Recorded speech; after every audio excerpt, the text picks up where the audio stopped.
আজকে আমরা কিমি নিয়ে গেম প্লে করব। তার আগে তোমরা হয়তো অলরেডি জানো যে কিমির নতুন কালেক্টর স্কিন আসছে।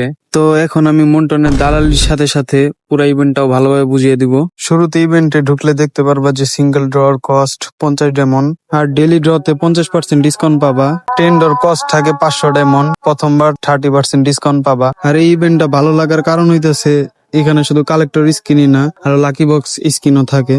এছাড়া ইভেন্টে লগ ইন করলে তুমি একটা কি পাবা, আর যদি স্টারলাইট কার্ড নেওয়া থাকে তাহলে আরো 2টা কি পাবা, মানে 3টা স্পিন ফ্রিতে দিতে পারবা। এইখান থেকে আরো কিছু কি পাওয়া যায় কিছু ডায়মন্ড স্পেন্ড করার মাধ্যমে। এছাড়াও ক্রিস্টাল অরোরা দিয়েও তুমি চাইলে ড্র করে বের করে নিতে পারো। আরেকটা জিনিস হচ্ছে, তুমি যদি ইভেন্টের সাইডে খেয়াল করো গেট ক্রিস্টাল অফ অরোরা এখানে ঢুকো, তাহলে এখান থেকেও কিছু ক্রিস্টাল অরোরা কালেক্ট করতে পারবা। আর যদি তোমার স্টারলাইট নাও থাকে তাহলে সেখান থেকে তো তুমি নগদ 300 ক্রিস্টাল অরোরা পাইতেছই। কালেক্টর ইভেন্ট থেকে যদি তুমি নিউ আসা কালেক্টর স্কিন নিতে চাও তাহলে তোমার 720 ক্রেস্ট লাগবে, আর ওল কোনো কালেক্টর স্কিন নিতে গেলে ওটা তোমার 800 ক্রেস্ট লাগবে, আর লাকি বক্স স্কিন 640 করে লাগবে।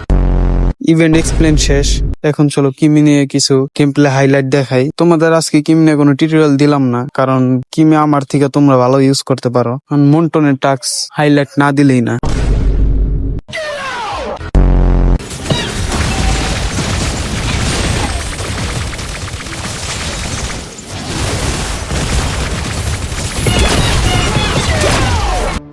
Another one.